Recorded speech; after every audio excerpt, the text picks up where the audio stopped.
मुस्लिमों ने बनाया कांग्रेस का पागल, मोदी को वोट देने का ऐलान।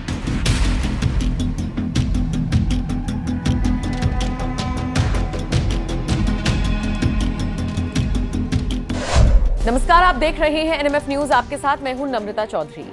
लोकसभा चुनावों के लिए पहले चरण का मतदान हो चुका है और अब कांग्रेस ने अपना मैनिफेस्टो जारी कर दिया है। इस मैनिफेस्टो में ऐसी कई बातें हैं जिन्हें सुनकर एक वर्ग बहुत खुश होगा। इस एक वर्ग को खुश करने के चक्कर में कांग्रेस ने अपनी मट्टी पलीत करवा ली, क्योंकि कुछ बुद्धिजीवियों ने कांग्रेस के घोषणा पत्र से मुख्य बिंदु निकालकर सालों पहले मुस्लिम लीग के घोषणा पत्र से उसका मिलान कर दिया। और बस फिर क्या, 2024 के घोषणा पत्र को देखकर ऐसा लगा जैसे ये तो हूबहू मुस्लिम लीग का मैनिफेस्टो हो।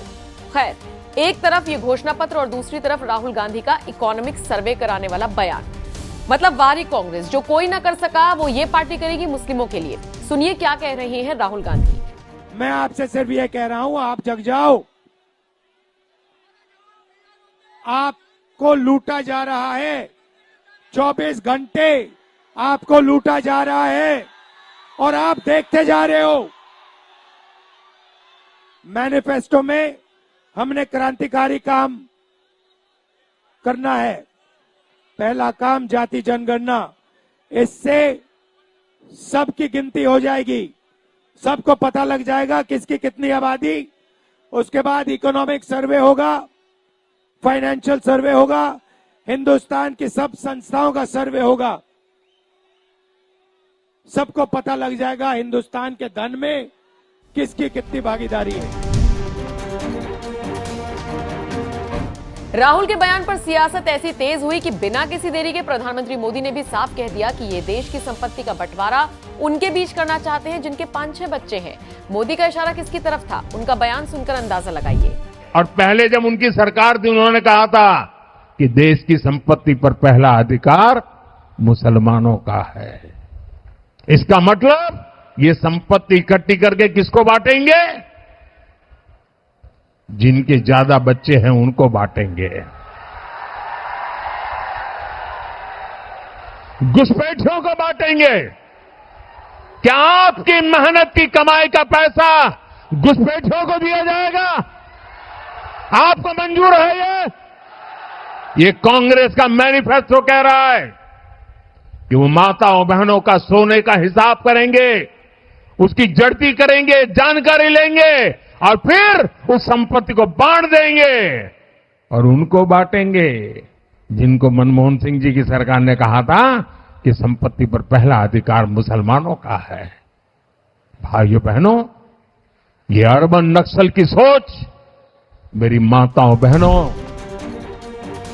खैर, मुस्लिम चिल्लाने वाली कांग्रेस को अब झारखंड से बड़ा झटका लगा है, क्योंकि मुसलमानों की हिमायती कांग्रेस को झारखंड के चतरा के मुसलमानों ने वोट देने से इनकार कर दिया। इनका साफ कहना है कि हम अपना वोट बीजेपी को देंगे। अब कांग्रेस के सामने तो ये मोए मोए वाली स्थिति हो गई, लेकिन हर वक्त मुस्लिमों पर वोट बैंक की राजनीति करने वाली कांग्रेस के साथ ऐसा हुआ क्यों? आखिर चतरा का मुस्लिम कांग्रेस से नाराज है क्यों, ये भी जान लीजिए।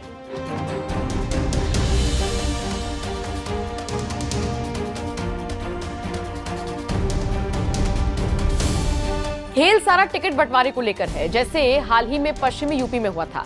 कहा गया कि राजपूत नाराज हैं क्योंकि वेस्ट यूपी में बीजेपी ने राजपूतों को प्रतिनिधित्व करने का मौका नहीं दिया।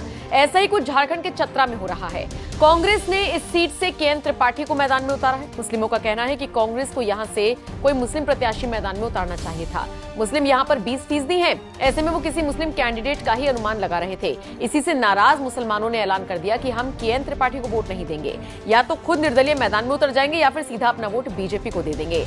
मुस्लिमों का कहना है कांग्रेस पार्टी चतरा के मुसलमानों को अपना जागीर समझने की भूल करना छोड़ दे। अब मुसलमान पूरी तरह से जाग चुके हैं। अब किसी भी परिस्थिति में भाजपा का भय दिखाकर कांग्रेस पार्टी और महागठबंधन के प्रत्याशी मुसलमानों का वोट नहीं ले पाएंगे। हम अब सिर्फ दरी बिछाने वाले मुसलमान नहीं है, झारखंड के मुसलमान अपना अपमान बर्दाश्त नहीं करेंगे। इस दौरान थर्ड फ्रंट बनाकर हम अपना प्रत्याशी उतारेंगे या भाजपा के स्थानीय प्रत्याशी के पक्ष में मतदान करेंगे। भाजपा ने एक स्थानीय व्यक्ति को अपना उम्मीदवार बनाया है, इसीलिए हम भाजपा के पक्ष में मतदान करेंगे। बहरहाल इस सीट पर अब खेल किस तरह से पलटेगा ये देखना वाकई में दिलचस्प होगा, लेकिन कांग्रेस के मुंह पर ये किसी करारे तमाचे से कम नहीं। मसलन आप जारी करते रहिए घोषणा पत्र, दूसरी तरफ मुस्लिमों ने साफ ऐलान कर दिया कि हम तो अपना वोट कांग्रेस को नहीं बल्कि बीजेपी को देंगे। अब इस सीट का क्या हाल रहेगा आपको जरूर बताएंगे। फिलहाल आप इस खबर को लेकर क्या राय रखते हैं कमेंट करके जरूर बताएं।